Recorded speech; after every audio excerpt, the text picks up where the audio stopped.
like it is. Yeah, today's the day. Yeah, it's that like when that Stag Junior I got through the restaurant because it was like my birthday. And they were like, "Hey, we got an extra bottle, and so you can find." And I've been waiting to get one for like 2 years or whatever, and couldn't get one.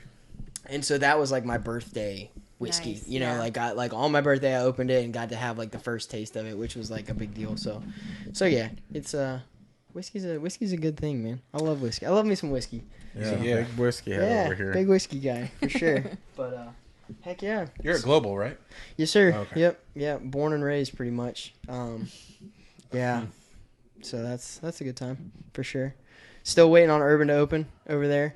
I told Frank that we were hanging out with you guys today, and he was like, "Yo, tell him." He was like, "Tell him whenever we get through the last of these sodas, we want you guys there." So he told me to holler at you guys. So sweet. Heck yeah. Do you know Frank who? Frank Taylor. Owner. He's the chef owner there. Hey Frank, if you're watching, I'm sorry. I didn't realize what was happening. Yeah. Ryan's so bad about knowing names and remembering where they are attached to. We are the absolute worst. I mean, he's much better than me, but like, I get hit in the head a lot, so. Well, we had to review your names before coming in here just to make sure I didn't mess it up. I'm Cody, the one covered in tattoos. I already made a mental connection. He's got a picture on his shirt, so.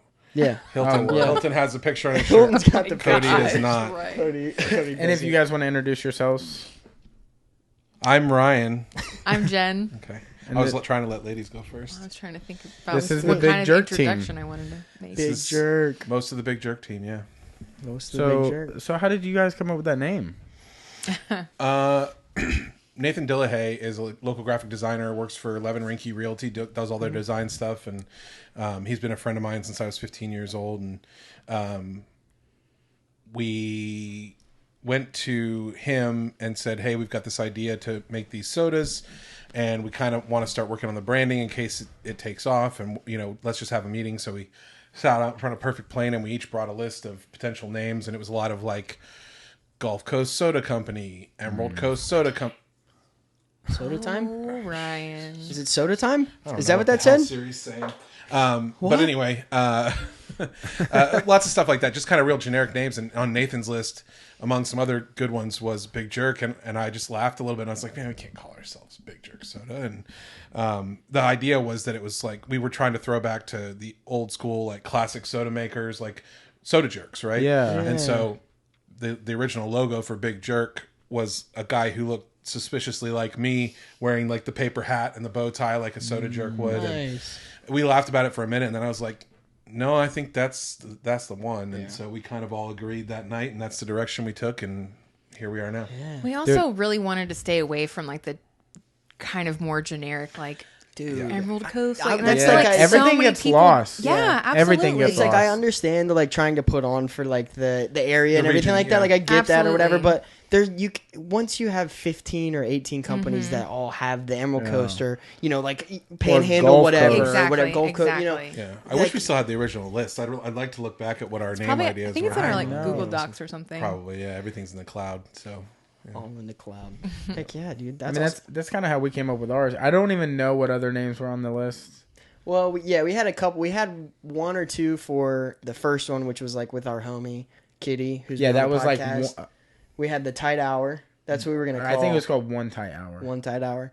But Because you guys do definitely had a stand up too, couple. right? No, No, we don't we do don't. stand up. Love stand-up. We love stand Okay. up. Yeah. Sorry, I've only listened to a few episodes. I'll be you're honest. I good. haven't listened to you're a ton, fine. but the way you talk about the shows you go to, I just assumed you were also doing like Type 15 somewhere or doing open mics or something. I mean, we have, That's- dude. I have like tons Yeah, of material.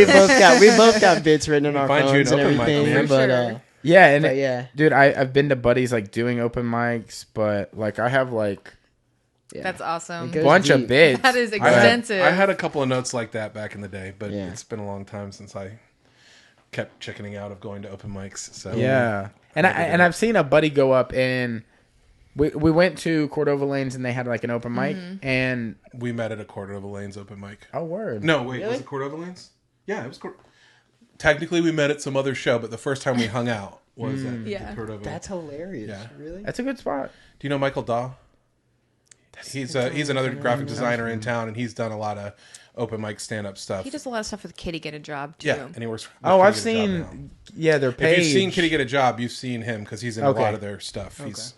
Yeah, one of their actors. But he was definitely for like a year or so, like really trying to go hard for stand-up stuff. Yeah. So we went and saw him there, and it was fun. It was like, I don't know, a little hidden gem. Yeah. It was fun, but it was also weird. I mean, you got like the fry cook from TGI Fridays still in his uniform coming up there yelling about whatever the hell happened to him at These work. servers, man. Dude, Yeah. when I went What there, is the deal with these servers? Something like that. When I went there with my buddy, he started like ripping on his girlfriend, but it didn't feel like it was stand up anymore. It was just like him complaining about his girlfriend. That's what it was. Yeah, he was like, "Yo, so like, what about these relationships? Like, I'm just trying to get touched," and I'm like, "Bro, I get."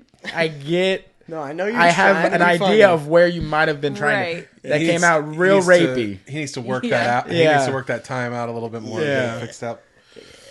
I'm like, man, don't do that. She's in the crowd, man. Yeah, she's right there. She just like, You can't- I saw You her. guys rode you're together. So funny. She You didn't don't think work it was that funny. material when the subject's in the crowd. No. No, yeah, that's something that. I can tell you what didn't happen that night. Yeah, Never get touched. No. yeah. I gave him a ride home. So Yeah. That's funny. Well, no, I'm just kidding. yeah. But yeah, I know that Cody's drive to do stand up is a lot more aggressive. I feel like than mine, because like that's something that you've worked on a lot. Yeah. You know, and like I think he would kill at it for sure. I just But- need to not have a full-time job.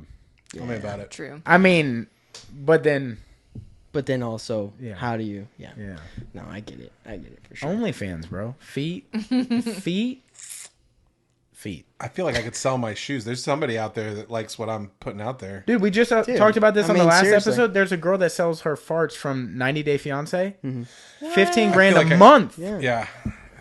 I Hey, mean, it's man, something- I'll start doing You've that got something tonight. what I feel sick just somebody talking about wants. people like that. I just grow. I just don't There's- We thought about that understand. when we were doing stuff out on the road for a couple months. We were like, all right, we're doing lots of traveling, not showering as often. Like, we could really capitalize on this if we got desperate. Dude, I mean, people are. Dirty sock gang, dude. There's nothing you can't put past anyone. Right. Somebody is into Somebody some is out that, there. And people are just whatever it selling is. air, too. Like, not Yeah. even like Did you hear- fetish stuff. People are like, I mean, this is from there the was- mountaintop of I mean, whatever. Oh yeah. Do There you was do you absolutely think she's farting in every single bottle? There's no way she has that many farts. I just have What's a the lot return of policy questions. if it doesn't have That's enough what I'm aroma? saying. What if Yeah. it's leaked? I have a lot of questions about, like, Logistically, logistics of actually. How do you know if There it's was fresh? I'll show you when we Is- get does home. it go Oh my stale?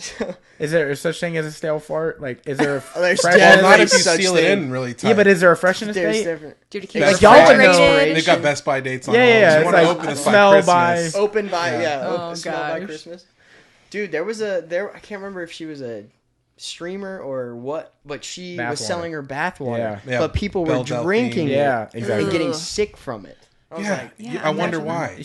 Yeah, no Because then it's like traveling. It's not even like fresh. So it's like, Yeah. It's fermenting on the way. do you remember anything from like just elementary science class and how bacteria Yeah. works? You overestimate the people right. who would buy somebody's bathwater. That's true. Yeah, they're probably gargling it and like oh god. all sorts of weird things. Hey girl, hey. Sometimes people talk about weird stuff like that, and I'm like, "Oh, that's so gross." And then on the inside, I'm like, "I'm kind of good at that." This is not one of neither of those things are my thing. Like, like in the back of your head, I'm not even. Don't say feigning, that out loud. Like, yeah. gargling someone's bathwater or whatever other gases Oh. and fluids is I just mean- not interesting to me. Are y'all like stand-up fans? Yeah, I think me more than You, for Jen, but sure. she's gone to see some big name acts with me. So you before. know, like Tommy Buns and Your Mom's House. yeah. So have you watched any of Your Mom's House live? We can't watch or listen to Your Mom's House because she can't handle it. I'm It's such too a crazy. Well, Then if stay you away think from But the we've live. Mom's seen House, Tom Oh, I Segura believe live yes, at the where was he at the Sanger. Sanger downtown? Yeah. and we saw so we've seen him live, but yeah, even for me, Your Mom's House is just like, okay, if I pick up at some random episode, I don't know any of the inside jokes that are Yes, going that on. is tough. It's not really geared towards people who don't listen all Yeah. the time. It's Yeah, not yeah. just to pick up on the like. Right. Yeah. yeah. So I kind of Unless you're gave up listening on it. for a but guest. I would listen to right. like well, we've done that before, and I'm like, we've been listening for 30 minutes, and they're just talking about the stuff they've been talking about, like, and I don't understand what's going on just at talking about all. TikToks, and I don't know what's going on. Now I will tell you, they have a pay-per-view that's called YMH Live, Now. and Let me tell you. if you cannot handle bottled farts, That's the other thing. A lot of the stuff that they find hilarious is just too much. Hey, it's way worse than you. Whatever you're thinking, it's 10 times. I mean, 100 times. It's terrible. We watched the first one, like we did a live watch, right? Yeah. And it got aggressive. Yeah. And we both almost walked out of the podcast. Wow. Like it was like that. Yes. I mean, so and then the second one. You mean like watching it live? Yeah, we were watching it here as we were doing it. Like, you were like live tweeting it or live streaming it? Or yeah, we were recording as we were watching it. It was like, dude, at one point I was like, I'm about to throw up. Like I was like, I have to. Like this is too much. Yeah. Like now, nothing's past them. They'll do anything. Death. Like the second one we watched, dude cut his dick clean off in half. Off. Gone. Bye bye. Yeah. No, it's I'm gonna put that in the category of like the farts in the bathwater. I just don't care about that either. Dude, I mean, and they don't give you much lead up. It's not like they're like, and this dude is about. No, they'll tell you like, hey, we're getting into the heavy stuff, and then it's just right off. Rails. I mean, it goes deep. 2 Girls 1 Cup seems very like PG. For oh my gosh, the stuff that seems they show. like First Kiss type shit compared to the stuff. See, I thought it was going to be more geared toward like how YMH normally is, where it's like people getting hurt, somebody breaking their leg real bad, and they do show that, but it's not all that. It gets very sexual. Yeah, and you're like, 2 Bears 1 Cave is as far as I can take it with with those guys, and I only listen, I don't watch. So half the clips that they watch on there, I don't even listening to one of the episodes with Bert Kreischer, and so it's fun because like they're all like BFF. Yeah. I guess on Your Mom's House. No, that was 2 Bears 1 Cave, probably. Okay, maybe, but he's talking about his tour hygiene, and I was like, yeah, Bert's gross, and that's why I stopped listening to the podcast. First of all, it's just the Bert show. He just talks over everybody, and and then he's talking about, I've decided to stop using toilet paper and just use my hand, and I'm like, what is wrong with this? How does this guy get where he is? For like a year, he just took showers in his pool. Like he just like hopped in the water and was like, okay, that's good. It's like, what, dude? Like, gross people out there for sure. Yeah, that. But I do love 2 Bears 1 Cave because Tom and Bert's chemistry together, like just them together, is like. There's moments when they just their laughter, like it's contagious when they start laughing uncontrollably together. Yeah. I definitely have laughed out loud in the car before, but at some point it was just like Bert talking for 45 minutes, and every time Tom would try to get a word in, he'd just interject and talk over him, and I was just like, okay. It's too much. There's like a real famous clip of like Joe Rogan having Neil deGrasse Tyson on, and like he keeps jumping on what Joe's saying, and Joe can't get a sentence out. Neil or Bert? Neil. Oh yeah. Like I think Joe's talking about something about the galaxy, but he's like, I think he's starting to try to ask a question, but like Neil is like jumping, like assuming like the question is like over. Yeah, ready to be answered, and he's just he's not used to a long-winded Joe Rogan question, and used to like straightforward questions. Yeah, and you can see Joe go. Yeah, like in the video, he's like rolling his eyes. Yeah, he's like, "Oh my god, dude, it's good shit." But who else have y'all seen live? We saw Louis C.K. When in the Mobile. hell did y'all see him? Mobile. Okay. How long ago was that? This was like his apology tour. The apology tour we saw. Are you talking about what? What was the? Yours truly is the one that he released, like stand-up special. Yeah, he did a short tour was it 2019 or 2020? Maybe it was 2019 because we haven't really been out to it. We had to wear masks because the special. I think it was before.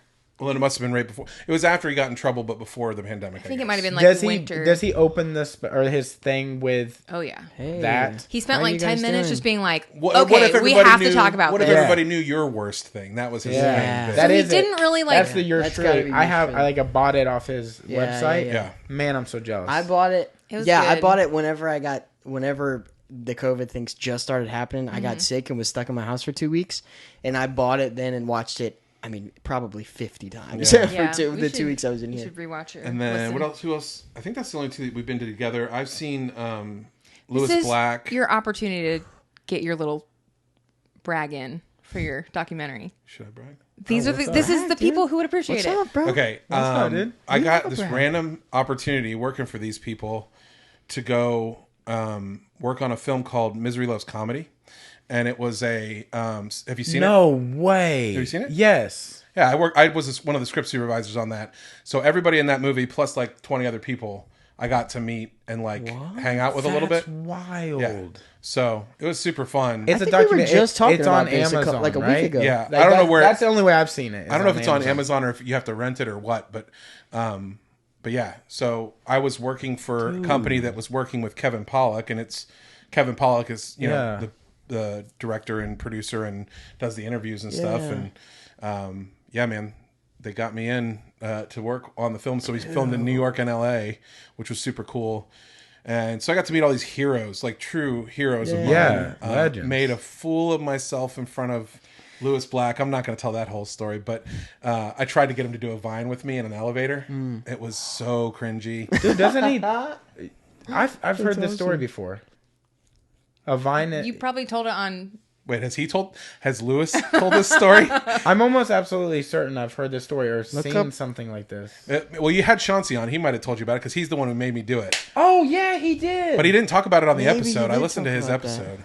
I'm pretty sure he told us after then because I've heard this before. Oh my God. It was I'm the pretty most sure he embarrassing told us thing about. I've ever done. Yeah, his friend was like on a Vine. Pretending to try to get him to kiss me in an elevator Yes, or something like yeah, that. Chauncey told You us. went too far. But other than that, Too that was far. the moment where I almost got fired on the first day. But then after that, I buttoned up and it was a lot of fun, and we got to meet a lot of cool people. And my actual favorite moment from that whole thing was getting to meet Kevin Smith, because he's kind of like You just saw him. I just saw him in the airport. Now, I'm going to be completely candid. So I was in Tampa or Orlando airport crying in a chair just like this, and I was just crying, right? Oh no. And I had a Chick-fil-A sandwich, and I look up, and I mean, I'm like, my face is red. I'm like bawling. My eyes are covered in tears. And I look up, and he's walking by me, and I was like, I immediately stopped crying, and I just couldn't believe what I was watching. I mean, I didn't stand up and talk to him. I was crying. Yeah. But I was just like, You should just That would have been a I love you hilarious so much. bit. These are tears of joy. That I would've been a just hilarious couldn't bit believe right it. there. Like, it shocked me completely out of crying. I was just like, what? Go For you on. to actually like Yeah, look up at so that moment too. I had actually seen Yeah, it him. was wild. I'd seen him walking his dog in the Hollywood Hills, going to location a few days before that. But then I knew we were interviewing him in a couple of days, and so I always played it cool. I wasn't ever trying to get in anybody's face. After that first incident, I was just like, Okay. they don't care about you. You can appreciate what you're doing in the moment, but don't worry about it. But then with him, he was like ready to walk out the door, and I was like, man, I just gotta tell him, because like Clerks and Mallrats and all those movies really inspired me, especially Clerks, not necessarily because of the movie itself, but because of how he did it. Yeah. Which is honestly the same way we did Big Jerk. We had a credit card and a couple grand, and we just went for it with whatever we could afford, and we built it from there. Yeah. And so he's an inspiration to me. And so I kind of just said as much at the door. I was like, hey, man, I know you're leaving. I just wanted to say thank you so much. I really appreciate what you've done for film, and what you've done has really inspired me. Yeah. And he just held his hand out and maintained eye contact and went, it's like looking in a goddamn mirror. and then he turned around and walked out. And so I was like, That's dope. That is a special moment. You gotta get that. You should get that tattooed on you. What, Kevin Smith shaking my hand? Well, that quote. That quote, Oh, too. it's like And then looking in the whenever y'all goddamn are mirror. friends, Yeah. and Yeah. be like, look how weird this is. What's up, dog? Yeah, like pull it out. I'll text Kevin Pollak and get him to shoot the picture over to Kevin. Oh, Yeah, for sure. man, that would be crazy, dude. So how long were you out there doing that? Shooting was like 4 or 5 weeks between New York and LA, and then I stuck around out there for a while, and then I got fired because I loved working on the movie, and I was technically one of the producer's assistants, and I kind of like, he was like, do you want to work on this movie? And I was like, yeah, can you deal with being without me? And I think he saw how much I hated working for him and how much I loved working in the movies, and he basically offered me 10 grand to go home. So I did, because I wasn't going to stay and try to work for him if he didn't really want me there. But I look at it as I could have stayed out there and hoofed it with him longer, but none of the projects would have been as fun as that one was. I mean, Yeah. just the amazing people I got to meet and the friendships I made, and also people on the cast, not just the celebrities, but like the cast and the crew that I worked with was super cool too. And I don't know, it was an awesome experience, and I get to tell the stories every once in a while. Yeah, So dude. that was enough. Yeah. That was enough of my Hollywood. I got my taste of working in the You're good. real world. You're good. Yeah. Our buddy is, I do believe, a PA for Cowboy Way, and he just went to North Carolina Yeah, North Carolina for another like cowboy show, I think. No, Moonshiners. Moonshiner, sorry. Yeah, Moonshiner. He does stuff like that, but Yeah, he like does- not comedy. Comedy would be like a dream come true. I can't even imagine how that felt. Yeah. Well, and it was fun, but I was literally whatever room they were shooting in. I was in the next room over with Kevin Pollak's girlfriend, and we both had computers, and we were just taking notes as fast as we could, transcribing. That was our job, was to transcribe everything, and then there was some special computer program that the editors would put in all of our notes, and then Kevin could say, "Daddy hit me with a belt," or "Father hit me with a belt," and anything we wrote that had anything about fathers, belts, or hitting would all pop up, and it was all time stamped with the film and stuff, so it helped them quickly edit. Yeah. That's wild. That was our gig. That's crazy, dude. Yeah, and I got paid well to do it. It was fun. Yeah, I can't even. That's awesome. And you get to like you said, you get to tell stories too. You got stories. Now, have you gotten to meet anybody like bigger since you've kind of gotten bigger yourself with like your soda company? No, No. the soda company hasn't opened any doors like that. I mean, I met Martin Short on that movie. You can't get much bigger than that. One of the most recognizable comedians in the world. Yeah. You know, I missed Tom Hanks. They did on an after the fact shoot. He would have been the most famous person on that movie that I would have met. But Tom Hanks is like that next level of. It's like they you That's get like to this iconic, level of like, you know? all right, you're in a whole. I mean, new so is realm. Martin Short, like for Right. comedy. Yeah. Like maybe I not think- worldwide, everybody's gonna know him, but like yeah. And Tom Hanks is one of those things, like, it's not just comedy, it's also like acting. Oh, So he yeah. you know, And Tom no Hanks matter is what still category you're interested in, he full covers steam it. ahead, always making movies and stuff. Martin Short's good, but he's doing like TV and stuff now. He's kind of his movie days are behind him, but he's kind of like David Spade a little bit. Or I mean, I guess David Spade's kind of like him. Yeah. Like Martin Yeah. Short was first, but it was cool. I'm trying to think of anybody. Oh, Whoopi Goldberg was cool too. I mean, she wasn't really mean and not nice, but it was cool to to meet see somebody like, of that caliber. Man, I haven't come across any like celebrities other than what I always blank on the dude's name from Super Size Me. Oh yeah. I drove him at Sundance one time. What's his name? That same company I went Spurlock. to. Spurlock.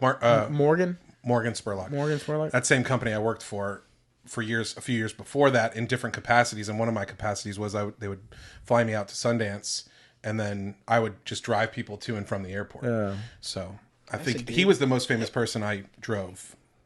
Sam Levine was not as famous as him, I don't think, but Sam's a cool guy. I drove him around a lot. That's. I just sit with him I worked at the airport for a while, and they wanted somebody to sit with him so people didn't bother him. With Morgan? Yeah. He was with his son, and they were just waiting till the flight was able to take off. He's not even that recognizable anymore. He probably didn't have those problems anymore. No, this was like in 2011.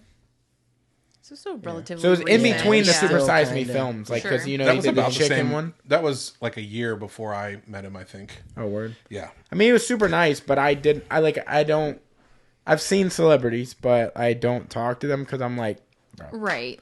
everybody. What is am I gonna going to be- say except Yeah. for I'm a huge fan like everybody else has. But then you hear, and I think we've had this talk before, you hear people being like, I don't even mind if they just say, hey. Yeah. But it's when they're like, oh my God, you've changed my Constantly. complete life, you know, and Yeah. then they get weird about it and they don't stop holding your hand and you're like, all right. yeah, you don't want to be constantly too awkward. much. Yeah. Do you guys know who Aaron Paul is? Aaron Paul. Jesse from Breaking Oh, Bad. yeah. So I get my sheet one day while I'm driving celebrities for Sundance, and Aaron Paul's my first pickup at like 8 a.m. And I'm like, I can't wait to say, yo, bitch, to him. Yeah. And I'm so stoked. And I get there like 10 minutes early, and I text Mr. Paul, I'm here whenever you're ready. And he said, I'm going to be a few minutes late. And I said, okay, no problem. And so I'm sitting there, and this fat bald guy comes out, and he's some producer named Aaron Paul. It was the biggest letdown. I couldn't sleep the night before. I was like, I got to get to meet Aaron Paul. This is like before Breaking Bad had even wrapped. So, but. You're like you sitting imagine- in the car. You're like sitting in the car. He opens the door. You say, "Bitch!" and turn around and realize it's not him. You're like, "Oh." No, I was watching out of my rear view, making sure he was Yeah. on his way. You're like, who is this? His manager? Yeah. Yeah. I'm driving him and his manager? Will Mr. Paul be here soon? Yeah. He's like, we can go. And you're like, just you, huh? Wait, where's the other Aaron Paul? Yeah. Wait, there's two of you. Man, That's awesome. wild. Man. So what in between there and soda? Yeah, where's Like- the jump? So I got fired from that gig, came back to Pensacola, and the guy I worked for there and the guy I worked for here were also part of the same film company, but the guy here was working on the first Pensacon. So when the other dude didn't want me, he was like, I'll take you back. Because I had left, I told him, like, dude's offering me way too much money to go out there. He says he needs me. And the other guy had already gotten in this dude's ear and said, you know, you got to let him go. He's got to come help me. And I was like, okay. But anyway, so I came back and he let me have my job back right away. And we were in full swing working on the first Pensacon. And so I took over like documentary side. Like I got a bunch of volunteers and cameras, and we just shot on the floor and did some time lapse stuff, things like that, just to kind of document it. We never put it together with anything. But shortly after Pensacon was over, things got real quiet and real slow. He was trying to start more of a production company thing, and there just wasn't a lot of bites for that at the time. So I quit that. So I was, or got fired from him. He let me go. And then me and Chauncey did Pensacola Lebowski, which was our big Lebowski festival. Like we rented a bowling alley and a movie theater, and we did a 2-day, kind of like Pensacon, but just for Big Lebowski. People came dressed. When was this? 2013, I think. Damn, I wish I would have known about that. Yeah. We keep talking about doing another one, but, pandemic and all.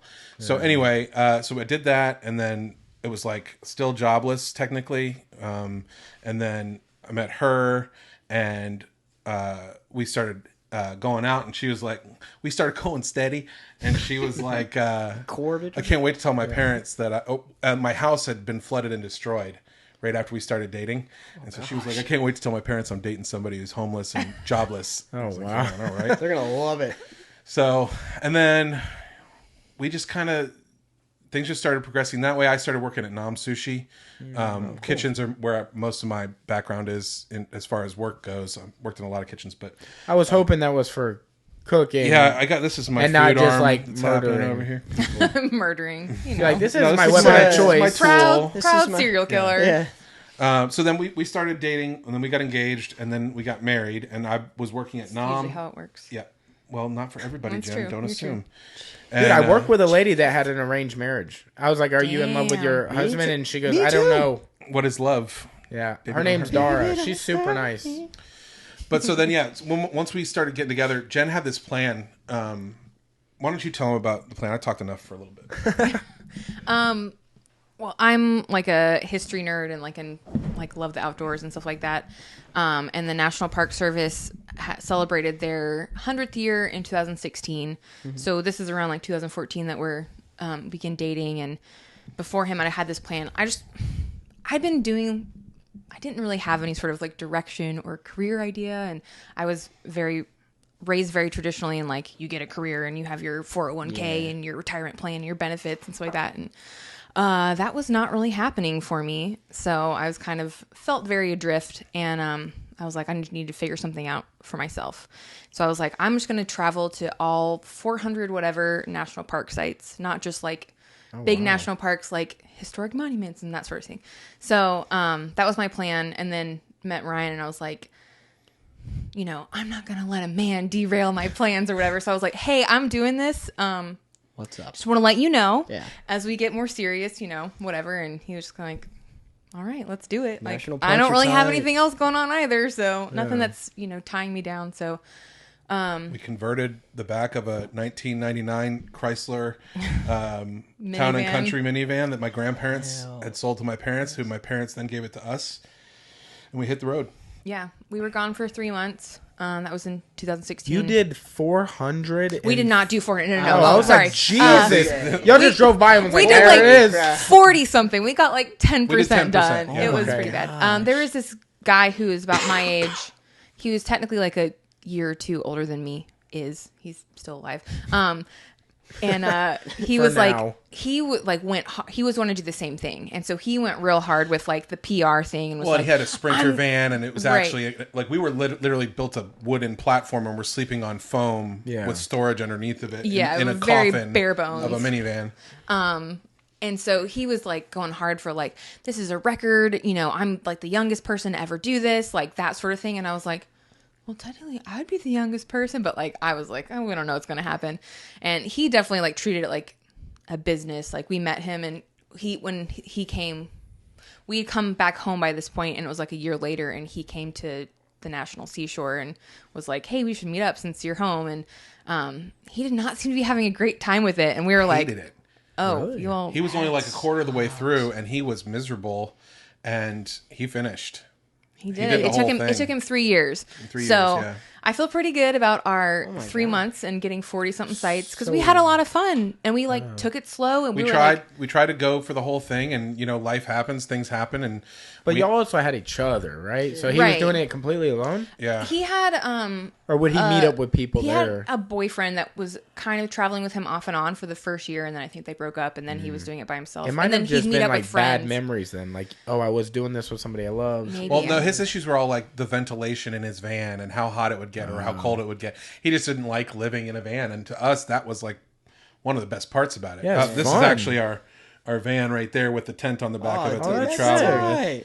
So yeah, we had a great time. We ended up pitching that little setup in the back of this. We went to Glacier with some friends. We met random people who were friends of friends in Washington or Portland. We met up with them in Portland, but it was one of those things like they were from Panama City and kind of been like going through the southern part of the country and then hooked up north on the West Coast. And so we were like cutting across diagonally. We were like, let's get the hell out of the Yeah. South. Yeah, we Let's didn't want to go be in somewhere the away. cool. July. We didn't want to be in the heat anymore. We were like, okay, we don't ever know when this is going to end. So let's go somewhere really cool and have fun in case something happens. So we talked to which them so into glad we meeting did. us in Olympic, and then Yeah. became, fast friends. We had such a good time with them. And so it was like, where are y'all going next? Well, let's go to Cascades. Okay, well, where are you going next? Well, let's go to... And Chris's Did best we friend. just become best friends? Yeah.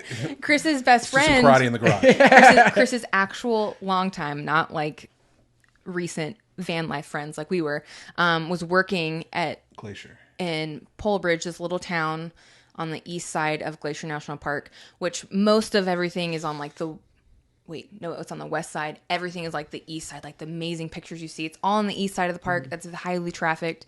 And then on the west side of the park, there's just like this gravel, like 14 miles of gravel road you're like, is my car going to make it up this? And it's really badass. When you get to Polebridge, it's literally a mercantile, which is just like a bakery and an everything store and gear and swag. Like an outfitter type slash, place. yeah. And then right next to it's the Northern Lights Saloon, and the saloon was built in the 1920s, and it was like a cabin, and they've converted it into this little restaurant / bar, and then everything's run on generators and or solar power.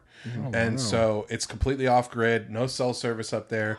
And so we just parked the van out back. We actually went in there, and when we stepped in that room, I was like, I feel like I'm in a movie. Yeah. Like you go It's into crazy. you go into Some the of those bar, places, and there's a dude with like half his teeth missing and a weird hat playing his accordion and singing country songs, and it's just like I felt like I stepped back in time. And then there was like a Yeah. bachelor party that was like renting cabins down the road, and they were like drunk and playing guitar randomly. And it was just there was like another like entrance to the park just a little past Polebridge, and you got a lot more people who were like doing river trips and like backpacking and like kayaking real trips. deal So it was folks. like real gritty outdoor folks. So it was But cool. I was like, man, I'd work here, and they were like, well, we're short staffed. So she worked making pie crusts and Pizza crust. pizza crusts shit. and serving, awesome. and I worked in the kitchen with a couple other guys and we just parked our van out back. So we stayed there for like a month, and that's exactly It how was we felt awesome. too. So we would Yeah. literally just bank our paychecks, and it was the only job I've ever worked. You'll appreciate this. The only job I've ever worked where the kitchen staff got tipped out every night. So every night I got tipped out enough to drink at the Where bar. was this at? Yeah, it's only like a 6-day drive from here. Yeah, no, it's fine.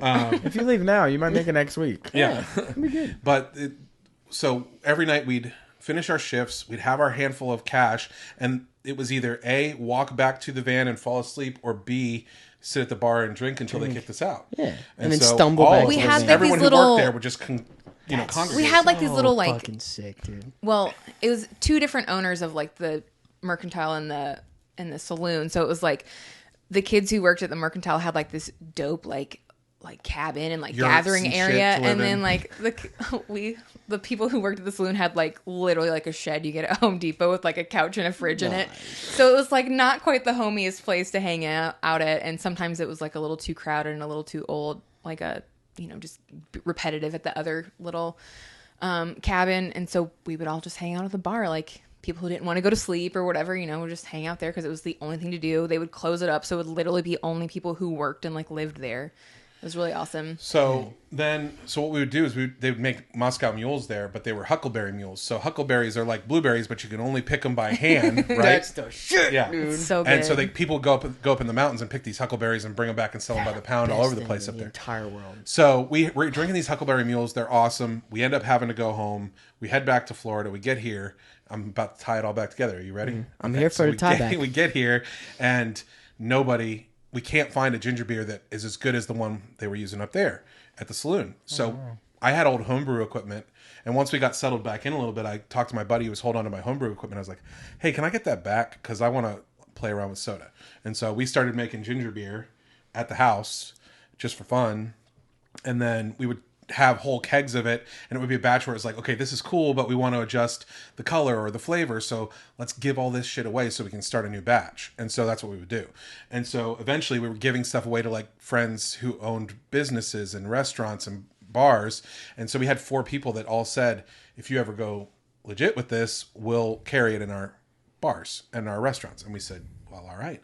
So I started calling around and figured out who we needed to talk to get it all square, and we did it. And we sold 4 cases of ginger beer the first night, 1 to Perfect Plain, 1 to Chizuko, 1 to Nam, and 1 to Small Cakes, the cupcake place by the mall. Yeah. Because I went to high school with the girl who owns it, and she had heard about what we were doing. So, yeah, and from there we just kept on going and buying more equipment and newer equipment. We thought it was going to be like a cool, like, just a side hustle thing that we could monetize. And, we were both working for his parents, had like an event rental company, and so we were kind of helping set up weddings and stuff like that. And I mean, it was fine, but it was the worst. It sucked after having to do this. You know how crazy bad it is, to set up somebody else's wedding, bust your butt, and then have to go back at midnight to clean it up. And it was also just like after we've been on this amazing adventure, like living how we wanted to. Yeah, we're legit just both depressed when we came back. So that's probably part of it too. I remember the day that I walked into the house and I said, we are doing something for ourselves. I'm not doing this anymore. And that was, the start of me getting in touch with the Department of Agriculture and figuring out what we needed to do to get certified. And I was working for Matt at the Leisure Club, just at like Barnhill. 1 day a week just to get away from working for your parents. I was working 2 or 3 at that point, but just so Matt could have a couple days off because he was cooking and I cooked for him instead. And I was like, dude, I got this thing we want to try doing, and I can use your place as my thing, and I can come in after 3 when you guys are closed because you close early. And we paid him a few $100 a month to lease the space in the evenings, and for 2 years roughly we would only make soda at night in his place. We went from shaking 5-gallon kegs to carbonate the soda to buying our first 1-barrel tank, which is about 15 cases at a time of soda. And then quickly we were like, okay, we need another one, let's get another credit card. And so just like that, we would just kind of add things to the roster and start adding more flavors. And so with the soda thing, is it kind of like the restaurant where you have to prep or like prepare the food in some kind of like serve safe kitchen or whatever it is? So it has to be something like licensed certain like that. Plumbing and there's minimum construction like hand wash sinks and all that kind of shit. And so I will say I think we're past the statute of limitations now, so I'll say it. But the first soda we ever sold was at a holiday market, literally like almost to the day 4 years ago. And we were selling it, and we met Mrs. Jones from Mrs. Jones Coffee, and she's like, so where are you guys doing your stuff? And I was like, it's a cottage product. We make it at home and sell it directly to the public. And she's like, yeesh. You better look into that. And as soon as she said that, I was like, I didn't even think about, like, I thought if we were just making anything at home, and we had read the guidelines, and there's some ambiguity with everything like that. All the stuff at like the Palafox Market is like people doing it out of their home. It's under cottage food law. Basically, they have to put something on there. Basically, like, hey, I'm making this at my house. If anything happens, I'm not liable. Yeah, I'm not a established restaurant or food manufacturer who can get in trouble. I had no idea. As soon as she said that to me, I started cold sweating. Most people don't. I mean, y'all know, but I didn't know that. It's it's crazy how much they. I was wondering at what point where you have to start getting under certain regulations immediately with that kind of a product. Which is why it was so important such a huge thing to get into Leisure Club, because we could not have afforded to rent or Yeah. outfit a spot with 100%. like all that equipment. So being able to go in after hours to a place that just already had that stuff because they had to. And just take over a little spot or whatever. And not Yeah, we had a have literal to- corner next to the hot water tea tower, Yeah. and the kegerator. In between the two of those things was enough space for our 2 tanks and our glycol chiller to cool the tanks down, and that was it. And then at night we would move stuff around and set up weird ramshackle tables and set bottles out and fill. So, So at to date, how many flavors do you think you've made? man, I counted in recently. It's total. like 18 or 19 total, and most of them are still in circulation, other than a couple. Yeah. But we rotate stuff out seasonally. Yeah. So right now we've got the cranberry ginger and the winter orange that we brought you guys. Yeah, thank then- you again for that. No worries. That's awesome. If there's one thing I could give away, it's soda. I got plenty of that. But and then we've got like coming up next is grapefruit and blood orange pomegranate. That's the one I think you brought that one to us at Global, and dude, that is no good. joke. That was like my passion. That was that one and Thai hot pineapple are both seasonals, and they're both passions of mine. I love spicy beverages, and I love, like, from a childhood, like I was not choking up. That was a whiskey burp. Sorry. I really love soda, guys. But I can't. It's like that one flavor. That was the blood orange pomegranate was one that I really wanted to make because I really wanted to make an adult version of a classic orange soda, because classic orange soda is what I used to crush when I was a kid, right? So we got this really amazing blood orange juice to use, and I was like, I want it to be redder. What can we add to make it redder? And that was the pomegranate juice. So that's like a lot of our stuff. It's just a whim or a juice that's available or whatever. And we're like, well, what can we combine this with? Or with blueberry peach, it was seasonal originally, and it was like, what's in season right now? I can get blueberries fresh in Milton, and I can get Chilton peaches from Alabama or from Georgia this time of year at the same time. So why don't we mix the two of those things together? That was when we were still processing fruit ourselves. Yeah, but we don't do that anymore. I was about to ask you. So you're not processing. We have this one stuff? company that we buy juice from that has a list 3 pages long of different stuff that you can buy from them, and they're all really nice juice reductions that are super concentrated, and they're Honestly, all natural. better than some of the stuff that we were juicing. Yeah. 100% better, and we don't have to spend 2 hours. There was times when we would literally sit for 2-3 hours just juicing limes, lemons, or oranges. You know what I mean? It was just a nightmare. You get this much lemon juice from a lemon or Right. whatever. Yeah. So- And And you have when like you gotta citrus do- pulp everywhere, which is like, gosh. it's like glitter. Like you can't You know ever what? get it Right. off. You know what? We make ginger beer at Global, and they use the the Bravo juicer or whatever. Yeah. And to We used clean that freaking thing out when you're making ginger beer, getting the juice out of it, dude, it is the Are they using the one that spins really fast? Yeah. Or like a one that you put It's the fruit right down it on? spins, but they you push it down, right? Yeah. Yeah. So it's like there's the screen in the bottom that's like a weird shape or whatever. But to clear the screen out and clean that whole thing, dude. Especially ginger. Like we made the joke, like, because if you let it settle, like it's not like ginger pulp is not like regular fruit pulp. It's like a fine like dust almost. I'm like, you could literally mortar bricks with this stuff. It's crazy. Seriously. And if you think you've got all of the ginger pieces out of it, You don't. you got to strain it 3 more times. I promise. We use a really fine chinois and Oh, get most got of to. it out of there. Oh, well, we Got do to. have our fight milk, which is so after we make the ginger beer, more of that ginger stuff settles to the bottom, and so it's like really thick and milky looking and extra spicy. And so then we were just shooting it and throwing it away, just as like an initiation for people who are on helping ginger beer us. days, if somebody new came to help us bottle, because most of the time it was just friends that would show up and help us work.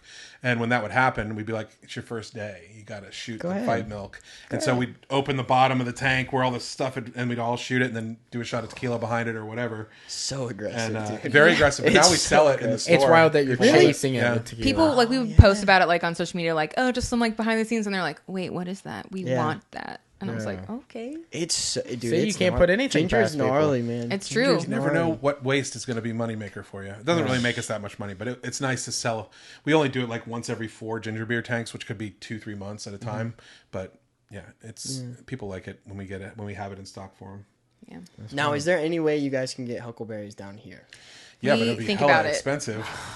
Plus, I told you I don't process fruit anymore. I So gotta buy the. If you don't To have my do- juice available, I'm Dude, not doing I it. literally I felt like that was our spot. We would go up to Montana twice a year. Oh, okay. For So skiing and snowboarding, and then like hiking and stuff in the summer. Yeah. And that was like, I mean, they had huckleberry everything. Yeah. Right. And on all the hiking trails, there's huckleberry everywhere. And like that is one of those things that I would love to bring down here to do recipes with or whatever. Sure. And like, yeah, you can bring back like the jam and like what the syrups and all that stuff. But dude, there's nothing like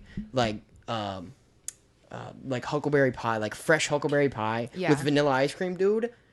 That's what I would make in the saloon. I'm the happiest person. You ever see these hunters that come back from their hunts with like big styro coolers wrapped up with what's stopping you from flying to Montana, hiking for 2 weeks and bringing it back? Yeah, we just we took a vacation for the first time since before Big Jerk started, and we drove to see friends, the same friends that we tripped with, tripped with. We went and saw them in Salt Lake City, and then came back down through the Southwest, and we went to Hatch, New Mexico, and bought 60 pounds of Hatch green chilies, something like that. Yeah, and brought them back here. Yeah, because we love them. Is there no like import laws as far as like not across state lines? Huckleberry? No. There's agricultural checkpoints, but they're only looking for live things. I could see how that area would be that way about huckleberries, because if everybody knew about it. Yeah. Dude. Well, and so what we learned up there, because I had huckleberry stuff before and loved it, but then like talking to some of the locals, they're like, the reason why huckleberry is extra cool is because you can't just farm it. Like people try to farm it and it's like cannot be domesticated. Yeah. So like you have to go out into the wild, and it's very at the whim of nature. So if you've had like a dry year, you're not going to have a good yield. And so it's kind of crazy how that's wild, but natural it still is. Okay, now you got my wheels turning. All right, I'm always looking for something that I can write off. I love wheels are turning, man. I love when the wheels turn. Maybe next year we go to Montana for our vacation, and we write the whole trip off, bring back a couple dozen pounds of huckleberries, and do a one-run huckleberry soda.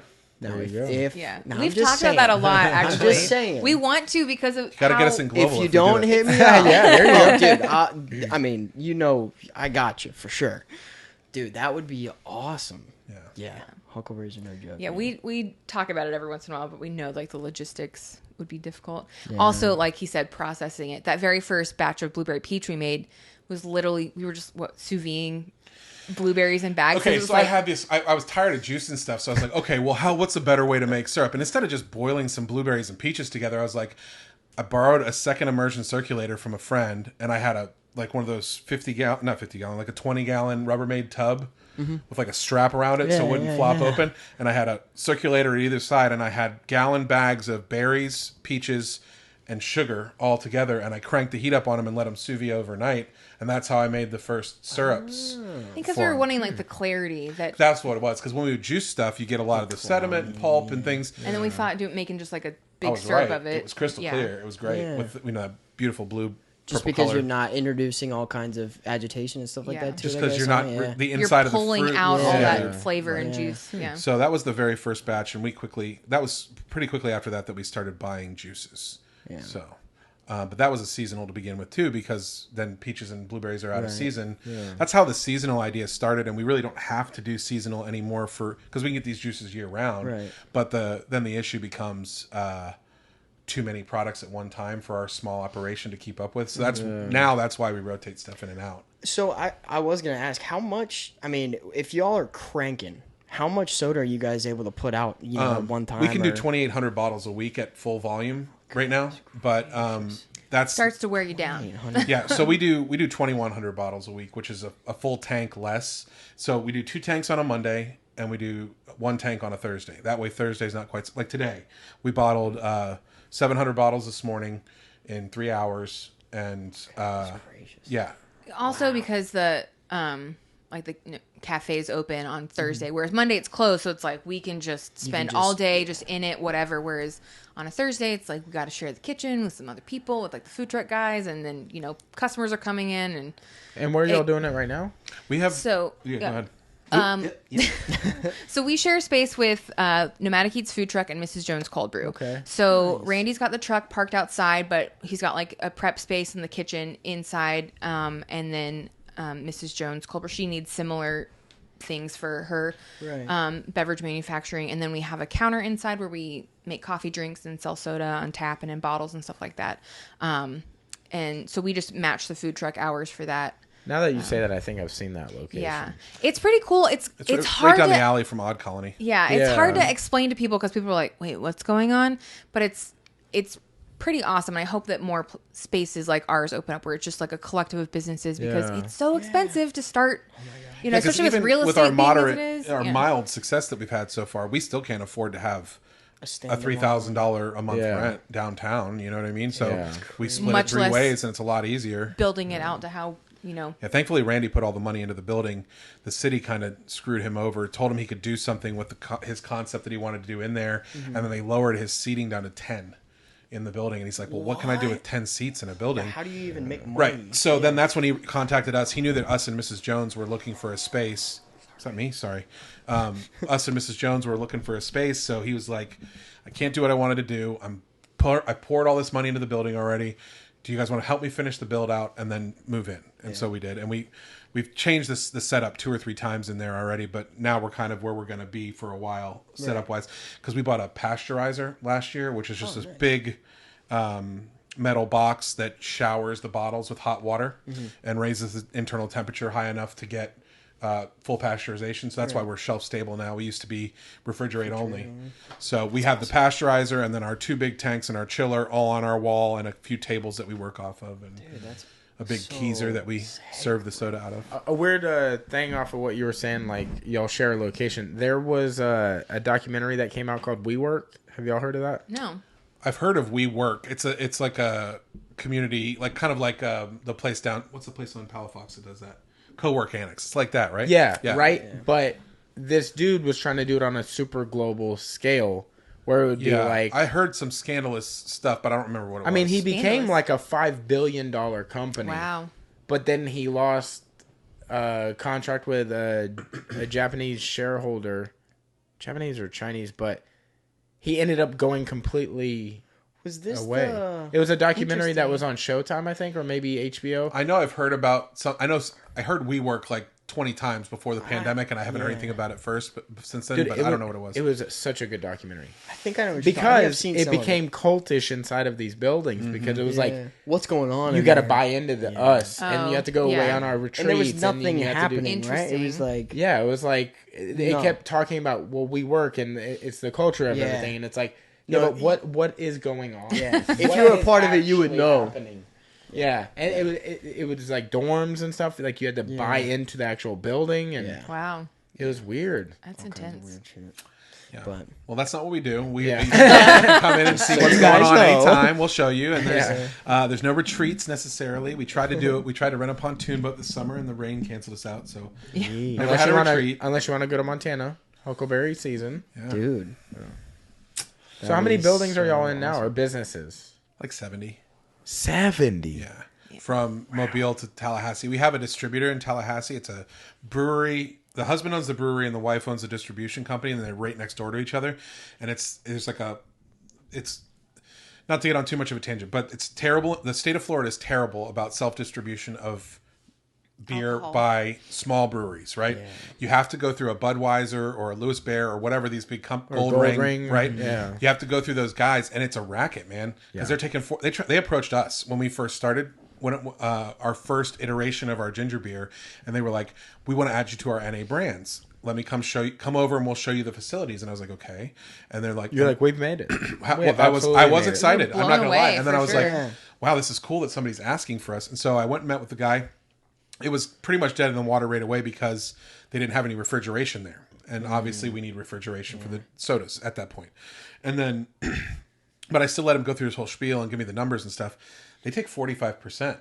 If you take 45% off of what I was selling the soda for, at that point, I would be losing money on every case. Whoa. Now, our margins are a bit better now, but I still wouldn't give somebody 45%. Is insane. No. And so it was like, I forget why we got on this topic, but I said, how many places are you at? Right. So anyway, bring it back around. That the brewery in Tallahassee, there's this loophole where you can a person can make an independent distribution company and distribute whatever they want, whoever will have them, and so the wife can be separate and make a distribution company while the husband runs the brewery, and so she distributes for the brewery. Deep brewing beer and a kombucha brand and some wines and things like that, and my buddy Tim Lopez, who is also does MMA stuff. Okay. In Tallahassee, there, he's like their. I didn't even realize at the time, but he's their sales rep. And so we start talking, and I'm like, I think we went to Tallahassee to try to round up some business. Like, let's move east.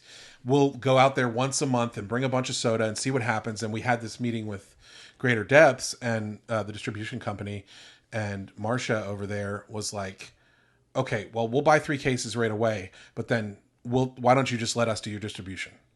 And I was like, yeah, that'd be cool. You're like, that's okay? So we sold them. Well, I don't know. We sell to them by the pallet. And so we bring 1 or 2 pallets over in our van every once in a while.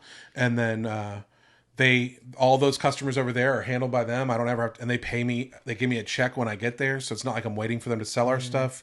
She's been so super cool about understanding that we're a small business and that giving her that much soda means we need that money to recycle back into buying more bottles and caps and whatever else goes along with it. So, because I mean, her business started from we're small. We want to keep as much money as we can because our margins are so small, and so it's like the wine brand is like a regional wine like somebody's making over there. So it's like she's like focusing on like local and small stuff. I think all that to awesome. say, we have like 70 accounts that we service. I don't know how many they have over there. I think it may be like 10.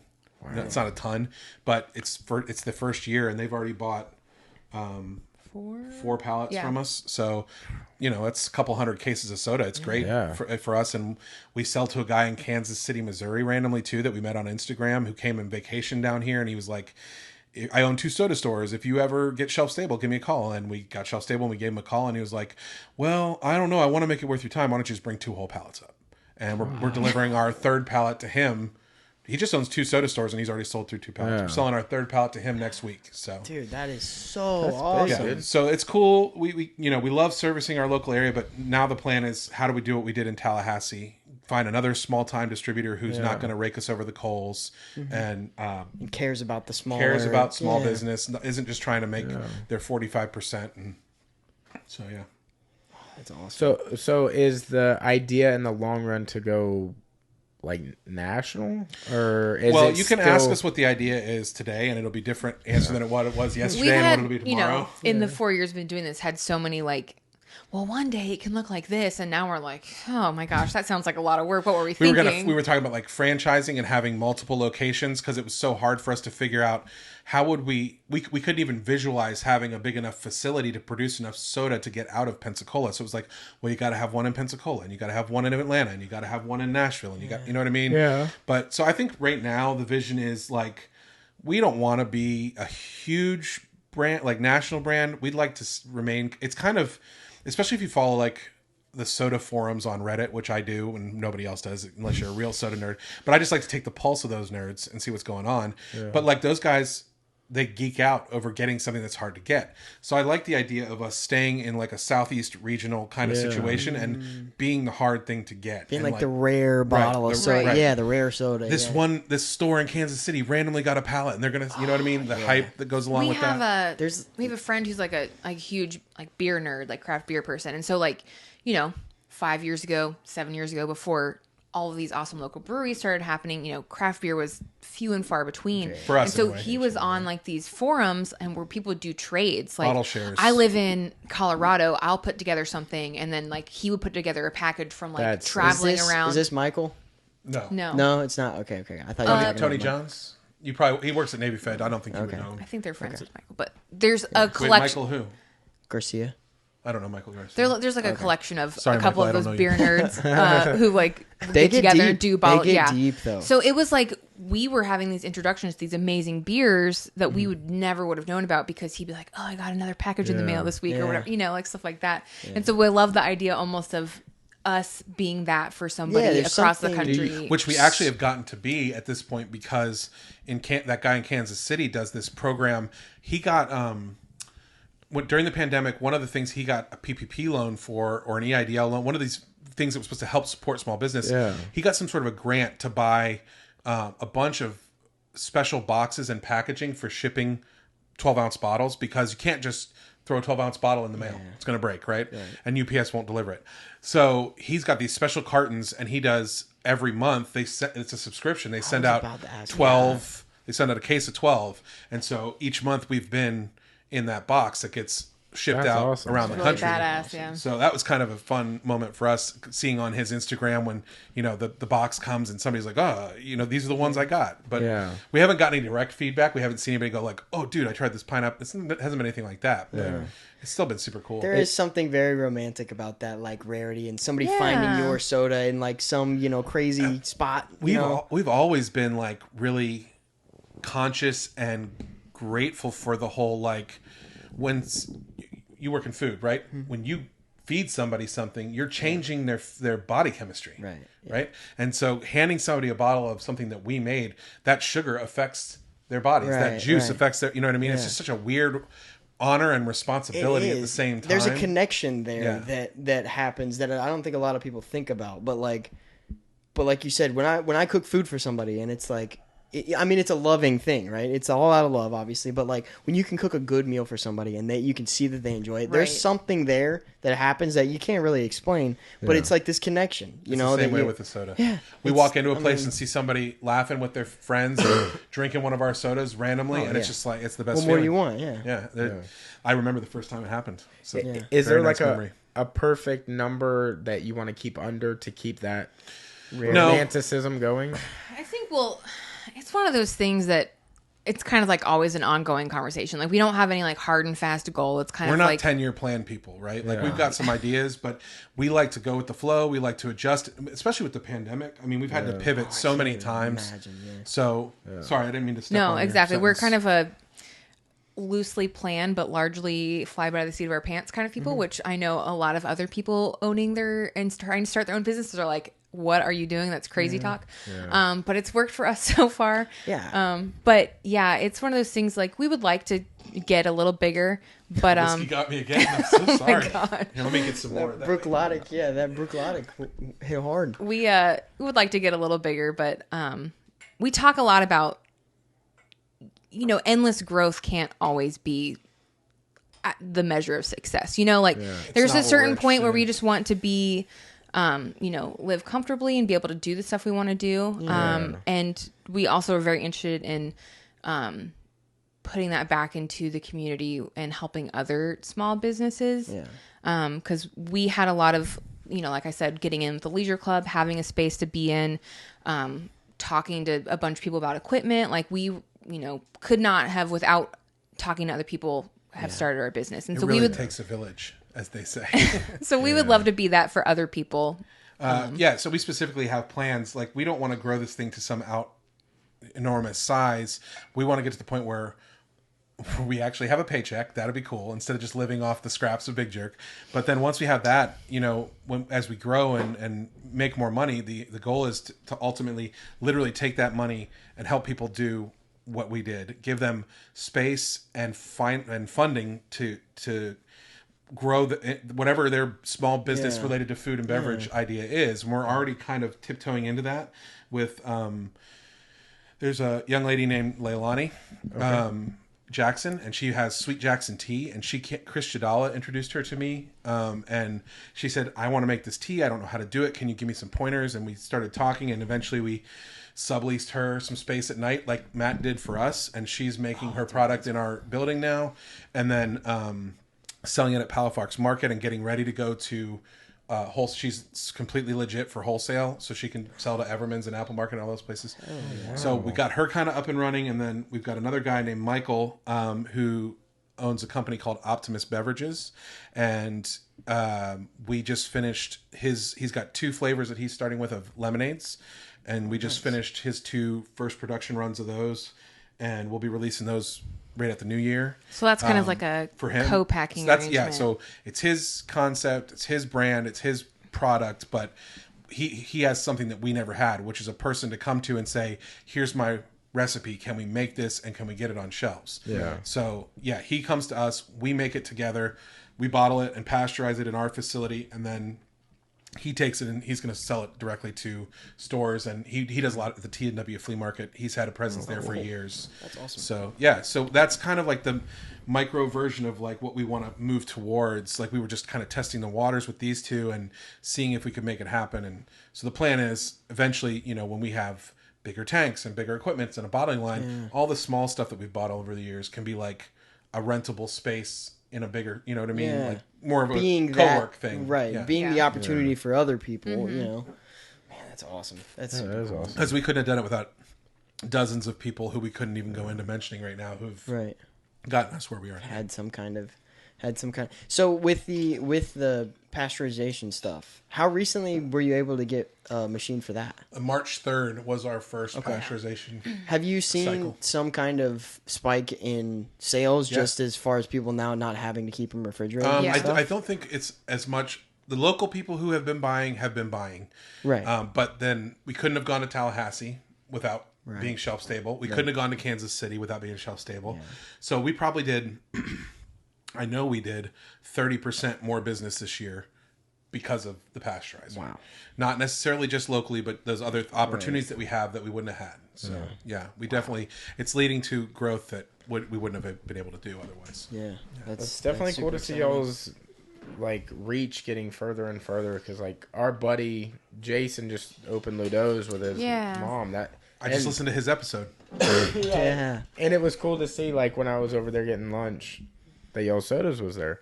Like, that's how I had your root beer. They sell a lot of soda out there, too. They sell as much soda as some of the, like, more than Apple Market sells. They sling that stuff out of there. Yeah. And just to reciprocate Jason's compliment to us, him and his mom are two of the nicest people I've ever met. Dude, and, like, they won't let me, they're always my last stop when I deliver out that way. And I'll call him, I'll text him like 20 minutes out and be like, I'm going to be there in 20 minutes. Make me that hot burger with the potato chips on it. Yeah. And he'll whip it up for me. They don't let me pay. They want to be nice. And like, I don't like to use the Christian-y terms, but I can't think of it. They're trying to bless me or whatever you want to say. But like, they're super sweet and just so positive and always nice to be around. And I love those guys. They're some of our favorite. And their food isn't terrible at all. Oh man, that's awesome. I mean, it's like awesome. And he's telling me they're gonna mix things up in the new year, which I'm super stoked about. So yeah, if you haven't gone out to Navarre to try Ludo's, you gotta go. You gotta go. And you know, they got that cool Ryan boxcar art on the side of the van and stuff. Oh yeah. Ryan actually did that tattoo. Oh, that's cool. Yeah. Oh yeah. But yeah. Wow. We can't appreciate you guys enough for coming by.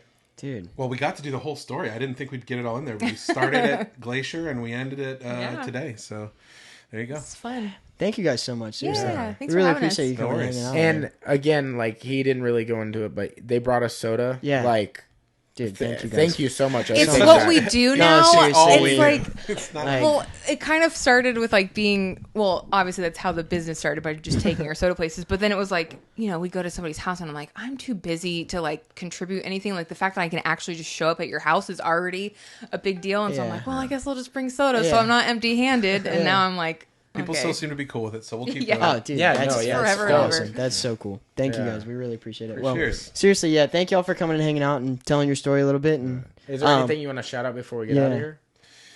Come check us out at Nomadics. There's two other really cool businesses working there. You can get coffee, you can get food from Randy's food truck, and you know, aside from Ludo's, Randy's, you know, top tier in Pensacola if you guys haven't been there. So come check us out there. We're going to start doing like some tours where you can come in on a Monday when we're not technically open, but you can watch the process next year. So yeah, there'll be some fun stuff. Just keep an eye on our Instagram, I guess is probably the best thing to say. Yeah. Big Jerk Soda.